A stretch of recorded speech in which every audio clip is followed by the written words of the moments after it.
ഇത് എന്താണെന്ന് ഇപ്പം എല്ലാവർക്കും മനസ്സിലായി കാണുമല്ലോ. നല്ല കുറച്ച് പയറുമണികൾ. ഇത് ഞങ്ങളുടെ ഓൺ ഗാർഡനിൽ പയർ നട്ടു വളർത്തി അതിൽ ഉണ്ടായ പയറിൽ നിന്ന് പറിച്ചെടുത്ത പയറിൻ്റെ മണികളാണിത്. ഇത് നല്ലതുപോലെ ഉണക്കി വെച്ചിരിക്കുന്നതാണ്. പല സീസണിലായിട്ട് പയർ വളർത്തി പറിച്ച് ഉണക്കി അതിൽ നിന്ന് ഉതിർത്തെടുത്ത് വെച്ചിരിക്കുന്ന പയറുമണികളാണിത്.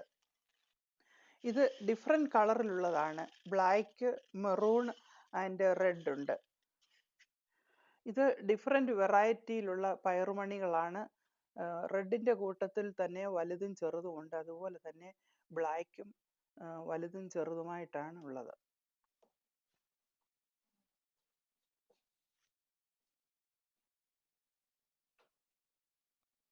ഇത് സ്റ്റോറിലൊക്കെ വാങ്ങിക്കാൻ കിട്ടും. ഇതിന് വൻപയർ എന്നാണ് പറയുന്നത്. പക്ഷേ ഡിഫറെൻറ്റ് കളറ് ഇങ്ങനെ മിക്സ് ചെയ്തല്ല കിട്ടുന്നത്. റെഡ് സെപ്പറേറ്റ്, ബ്ലാക്ക് സെപ്പറേറ്റ്, അങ്ങനെ പാക്കറ്റായിട്ട് കിട്ടുന്നതാണ് വൻപയർ. പയർ ചെടിയിൽ നിന്നും ഈ വിധത്തിലുള്ള പയറുകളാണ് ഉണക്കി പറിക്കുന്നത്.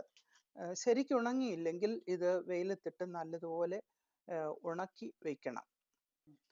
അതിനുശേഷം ഇങ്ങനെ നല്ലതുപോലെ ഉണങ്ങിയതിന് ശേഷം ഇതിങ്ങനെ ഓപ്പൺ ആക്കി എടുക്കും.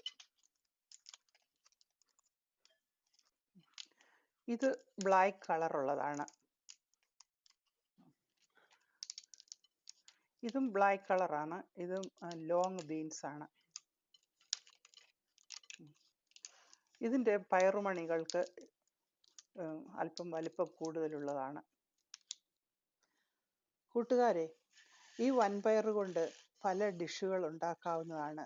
നല്ല തോരന്, മെഴുക്കുപുരട്ടി, നല്ല പയറുകറി, ഇതൊക്കെ ഉണ്ടാക്കാവുന്നതാണ്. ഇത് വളരെ ടേസ്റ്റുള്ള ഒരു സാധനമാണ്. ഇത് സോക്ക് ചെയ്താണ് കുക്ക് ചെയ്യേണ്ടത്. കുറഞ്ഞതൊരു 8 hours ഇത് വെള്ളത്തിൽ സോക്ക് ചെയ്യണം. എന്നിട്ട് വേണം കുക്ക് ചെയ്യാൻ. പ്രഷർ കുക്കറിൽ കുക്ക് ചെയ്യുന്നതായിരിക്കും ഏറ്റവും നല്ലത്.